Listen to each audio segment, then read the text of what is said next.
E vem saber como o anime de Rosario to Vampire destruiu a obra original.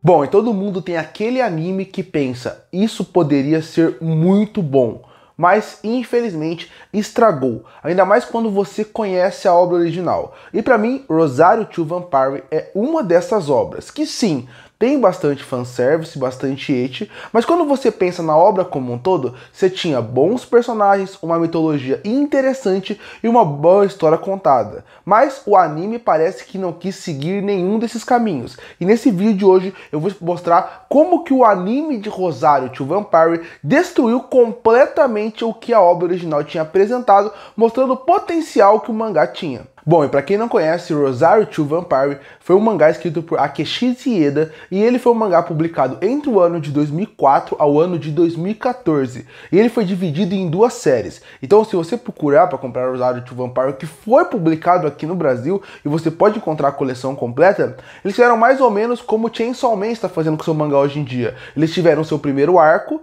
se encerrou esse arco e começou com Rosario to Vampire 2. Chainsaw Man está fazendo a mesma coisa, dividindo o mangá em dois arcos e não uma continuidade. Então isso é bem interessante, caso você queira consumir. De novo, ele já foi publicado aqui no Brasil, dessa mesma forma como eu falei, dividido em duas partes. E apesar de ser um daqueles mangás que fez muito sucesso no seu lançamento, mas ao longo do tempo ele foi esquecido pelas pessoas, na época que ele foi lançado, ele teve o seu sucesso. E com sucesso, automaticamente prometem animes. E em 2008 saiu o primeiro anime de Rosario to Vampire. Mas em vez da produção resolver seguir o caminho da obra original, eles resolveram ir para um caminho um pouco diferente nessa adaptação. E isso com certeza fez com que começasse a desandar as coisas. E agora eu vou trazer alguns pontos que são alguns pontos que eu acho que são as maiores diferenças, as mais gritantes do mangá para o anime. Quando você pensa em Rosario to Vampire, ele é um mangá que tem ecchi, tem bastante ecchi, mas não é o ponto principal da obra. O autor achava o ecchi, usava o ecchi como um motivo de comédia, como uma comédia ao longo da obra. Quando você pensa no anime, eles foram para um caminho completamente oposto. O ecchi parecia que era o ponto principal. Então a forçação de barra para colocar todas as horas os corpos delas balançando em tempo inteiro, os peitos, e também você vê toda hora o ecchi exagerado em outros pontos, mostrando calcinha toda hora, era praticamente mais do que um fanservice, parecia que fazia parte da obra. E isso acabava tirando muito do fator sobrenatural, porque o fator sobrenatural de Rosario to Vampire é muito importante dentro do mangá. Ele é o ponto principal. E aqui, realmente, eles focaram mais pro ecchi, transformaram um mangá de sobrenatural com um pouco de ecchi e um anime que é de ecchi com sobrenatural como desculpa para existir o ecchi. É como se aqui virasse um anime de High School DxD, onde você só vê toda hora ecchi, sendo que esse nunca foi o foco de Rosario to Vampire. Então essa é a primeira diferença gritante. Enquanto o mangá, ele tem o ecchi como piada e o ponto principal, o sobrenatural, no anime você tem o ecchi como principal e o sobrenatural como algo coadjuvante para a história acontecer. O segundo ponto que eu acho que é bom destacar de uma diferença mais grotesca seria o tom que eles escolheram para poder contar o anime. Porque quando você vê o mangá, como eu falei, por existir o sobrenatural e também existe o ecchi, eles misturam bem a ideia de ação, comédia e drama. Claro, não é o melhor mangá do mundo, mas ele consegue pelo menos misturar isso e o ecchi acaba sendo apenas a comédia. Quando você chega no anime, por causa do ecchi, acaba sendo tudo muito mais exagerado, já que o foco principal do anime é o ecchi.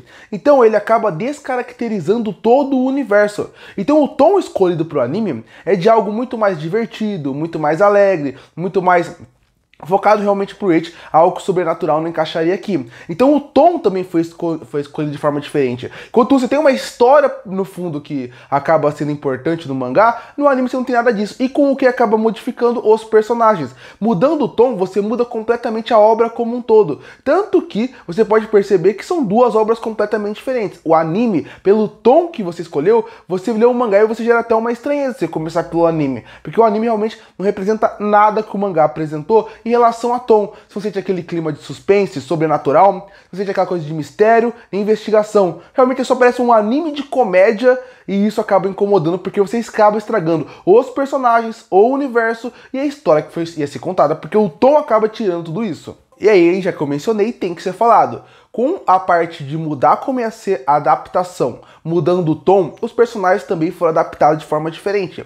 E alguns foram completamente destruídos e modificados dentro da obra. Eu vou dar um exemplo, a Mizore. A Mizore é uma personagem aqui na obra, do mangá. Ela vai ser alguém que ela tem um arco triste, ela tem um arco de reconhecimento e de desenvolvimento. Você sente todo aquele arco dramático dela. No anime, já que eles não exploraram esse arco, porque não encaixaria no estilo que eles escolheram trazer, a Mizore vira só uma stalker genérica, para você ter uma noção. Outra personagem que poderia seguir como exemplo é a Moka, que tem um passado super interessante, um passado até triste como vampira, e aí quando você chega na parte do anime, ela vira só uma vampira sexy gótica, que praticamente é isso que ela vira durante a obra. Ela não vira aquela que tem aquele passado, mostra por que ela chegou lá, como ela chegou lá. Não, ela só é uma vampira um pouco raivosa, gótica, que é sexy, e é isso. E se você pegar a maioria dos personagens secundários, eles sofreram a mesma coisa. Claro, o protagonista ele não vai sofrer tanto porque senão vai mudar completamente a obra. Mas os secundários, e aqui nesse anime as secundárias no caso, tem muita importância, são praticamente mudado passado para encaixar numa temática que não funcionava desde o começo. E isso é principalmente na primeira temporada. Porque quando chega na segunda temporada, aí parece que é uma temporada filler onde nada se encaixa e aí vira uma vergonha. A primeira, que ainda tenta seguir um pouquinho do mangá, já é uma vergonha. A segunda é pior ainda. E o último ponto de diferença principal que incomoda muito é como eles nem arranharam os temas principais de Rosario to Vampire. Porque quando você pensa, de novo, ele é um mangá que não é o mais complexo do mundo, ele não é o melhor mangá do mundo, ele tem eti no mangá, mas é algo tudo muito tranquilo. Quando você chega no anime, eles resolveram transformar isso num anime escolar. E os temáticas que apresentam no mangá, por ter um tom muito mais sombrio, por ter um tom muito mais sobrenatural, eles tocam ideias como yokais, qual que é o principal sentido daqueles vilões, de onde eles vêm, e até transformar a importância do Rosário. O anime não chama Rosário to Vampire só porque a protagonista, quando tira o Rosário, se transforma em uma outra personalidade dela. Não, existe toda uma mecânica para relacionar ela com o protagonista, e aqui, o que eles fazem? Eles não desenvolvem isso. Essa parte do Rosário vira uma piada e acaba transformando o anime como um todo só num anime escolar. Então os principais vilões não são apresentados, os principais temas de discussão, que seria quem é a verdadeira personagem, até onde ela vai, o que ela quer ser, o que ela quer ter, nada disso é desenvolvido. Então esse é outro problema para mostrar como a adaptação é ruim. Ela segue a base da história para poder parecer o mais próximo possível, mas de resto eles não seguem nada. As ideias, a história em si mesmo, você vê pequenos arcos sendo adaptados, pontos específicos do mangá que eles acham que pode ser adaptado, combinando nesse estilo de anime, eles colocam. De resto, eles inventam tudo. E se termina a primeira temporada, e a segunda também, que é um filler gigante, sem saber nada daquele universo. Sem saber nada que poderia ser desenvolvido. Porque o foco deles sempre foi parecer um anime escolar, e só isso. Um anime escolar com eti, harem, e é isso. Então a adaptação em relação à história, temática, os conflitos, também são muito mal adaptados. São adaptados de forma preguiçosa e muito mal feito. Então, antes de eu continuar, eu só queria mostrar que eu deixo recomendação do mangá, porque não use o anime como parâmetro. Veja o mangá. Você vai perceber quanto que o mangá ele é bom e ele é divertido. Como eu já falei algumas vezes no vídeo, eu vou repetir mais uma vez. Ele não é o melhor mangá do mundo, ele é um mangá problemático em vários pontos, vários arcos, mas ele consegue te divertir. Ele é uma boa história de amadurecimento, onde tem bons elementos sobrenaturais e que vai conseguir gerar um bom entretenimento para você ao longo de todos os dois arcos. Mas, que eu falei, o anime jogou de lado. Então é bom falar isso. Quando eu faço esse vídeo, não é simplesmente para você esquecer a obra. Não, é para você perceber que o anime não vale a pena, mas o mangá ainda merece um pouco da sua atenção. Inclusive, eu acho que o Rosario to Vampire poderia, inclusive, ter um remake em anime pensado um pouco mais próximo da obra, que seria bom, inclusive, para o mangá, para as pessoas conhecerem a obra da forma original e até irem atrás dele, porque você vai perceber que vale a pena, porque é uma história de amizade, de amadurecimento, de família, de relações, que eu acho interessante, de ideias passadas que não funcionam mais hoje em dia. De novo, funciona bem. Mas aí você deve estar pensando, nossa, mas e o que aconteceu para esse anime dar tão errado, essa adaptação ser tão ruim? Por que eles foram para esse caminho?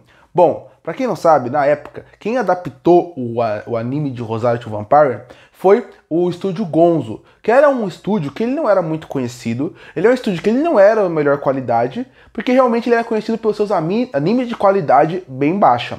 Isso misturava com o que vendia na época de 2008, que eram os Blu-rays. Pra quem não sabe, na época, para um anime ser renovado ou não, Era a venda de Blu-rays que identificava isso. Se vendia muito Blu-ray, significava que as pessoas queriam assistir e aí eles continuavam tendo mais temporada. Em 2008 era assim que funcionava, hoje é diferente. Então o que eles faziam? Eles pensaram numa obra não em questão de vamos adaptar essa obra para poder mostrar para os fãs, não. Vamos adaptar uma obra para poder vender mais. E na época o que fazia sucesso? Animes escolares, animes ecchi e anime de harem. Principalmente por animes na época como High School DxD, Sora no Toshimono, são animes que traziam esse exemplo de High School of the Dead, são alguns animes que passavam essa ideia de, olha só, o ecchi é o que vende de forma de todo jeito. Então pegaram a obra original que tinha ecchi e transformaram totalmente nisso. Eles fizeram essa adaptação para poder vender, colocando muito mais escola, muito mais ecchi, esquecendo a obra original, mas pensando na venda e não na adaptação, e por isso que deu tão errado, mas por isso também que eles resolveram fazer assim. Então, para concluir o vídeo, eu só termino falando, sim, a adaptação foi ruim, mas veja o mangá. Se você gosta desse estilo de obra sobrenatural, com um pouco de ecchi, comédia, eu tenho certeza que você vai gostar, porque ele é bem divertido, com uma arte muito boa e uma leitura bem gostosa de se ter. Até porque eu li o mangá, eu não tenho um mangá na minha coleção, mas eu tinha um amigo que tinha a coleção quase completa, ele tinha o primeiro arco completo, eu consegui ler. Depois eu procurei o segundo na internet e eu gostei bastante. Realmente vale a pena. Não lembre do anime, mas quer dar uma chance pro mangá? Vale a pena para passar o tempo. Curte ou fortalecer o canal, se inscreve para não perder os próximos vídeos. E aí, o que você acha de Rosário to Vampire? Do mangá, do anime? Comenta aqui embaixo. Eu volto no próximo vídeo.